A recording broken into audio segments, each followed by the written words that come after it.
தொலைக்காட்சி நேயர்களே, இன்றைக்கும் நகரோடம் என்ற இந்த பகுதியில் உங்களை எல்லாம் சந்திப்பதில் ஆனந்தமும் மகிழ்ச்சியும் அடைகிறேன். நமது நீலமலை தொலைக்காட்சி நீலகிரி மாவட்டம் முழுவதும் நடைபெறுகின்ற நிகழ்ச்சிகள் எல்லாம் எடுத்து வந்து அதை கோர்வையாக்கி தினந்தோறும் உங்களுக்காக நகர்வளம் என்ற இந்த பகுதியை தொடர்ந்து வழங்கி வருகிறோம். இன்றைக்கு நாம் முதலாவதாக நகர்வள பகுதியில் பார்க்க இருப்பது 22/2/2024 முத்தமிழ் அறிஞர் டாக்டர் கலைஞர் அவர்களின் 100ஆண்டு விழா. கடந்த ஓராண்டு காலமாக தமிழகம் மட்டுமல்லாமல் கலைஞருடைய புகழ் எங்கெல்லாம் பரவி இருக்கிறதோ அங்கெல்லாம் கொண்டாடப்பட்டு வருகிறது.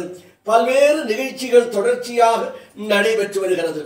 அதை போல பந்தலூர் ஒன்றியத்திற்கு உட்பட்ட பகுதியில் கலைஞர் அவர்களின் 100ஆண்டு விழாவை முன்னிட்டு பந்தலூர் நவபாரத் ஸ்டேட் கிளப் நடத்தும் மாபெரும் கால்பந்து போட்டிகள் மாண்புமிகு நீலகிரி நாடாளுமன்ற உறுப்பினரும் திராவிட முன்னேற்ற கழகத்தினுடைய துணை பொதுச் செயலாளரும் நீலகிரி மாவட்ட மக்களால் அன்போடு அழைக்கப்படுகின்ற நீலமலை நெப்போலியன் என்று வர்ணிக்கப்படுகின்ற ராசா அவர்களின் வழங்கிய 1 லட்சம் ரூபாய் முதல் பரிசு.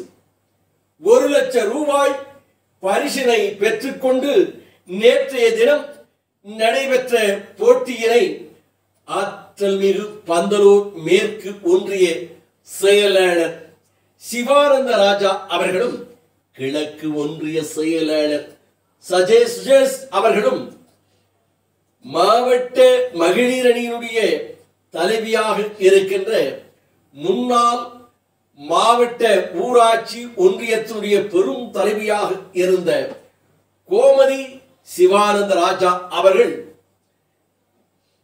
மாவட்ட இளைஞரினுடைய அமைப்பாளராக இருக்கின்ற KE நவ்புல் மற்றும் பந்தலூர் மேற்கு ஒன்றிய இளைஞரணி சங்கர் ஆகியோர்கள் கலந்து கொண்டு விளையாட்டை துவங்கி வைத்தார்கள்.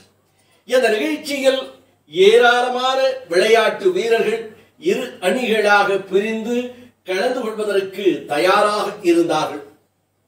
இந்த விளையாட்டு நிகழ்ச்சியை காண்பதற்காக கூடலூர், பந்தலூர், பத்தேரி, எடக்கரா, கேரளா, மேப்பாடி என்று பல்வேறு பகுதிகளிலே இருந்து விளையாட்டு ரசிகர்கள் வந்து குவிந்திருந்து விளையாட்டை காண்பதற்காக காத்திருந்தார்கள் என்று நமது சிறப்பு செய்தியாளர் பிரசாந்த் அவர்கள் இதனை படம் பிடித்து நமது நகர்வள பகுதிக்கு வழங்கியிருக்கிறார்.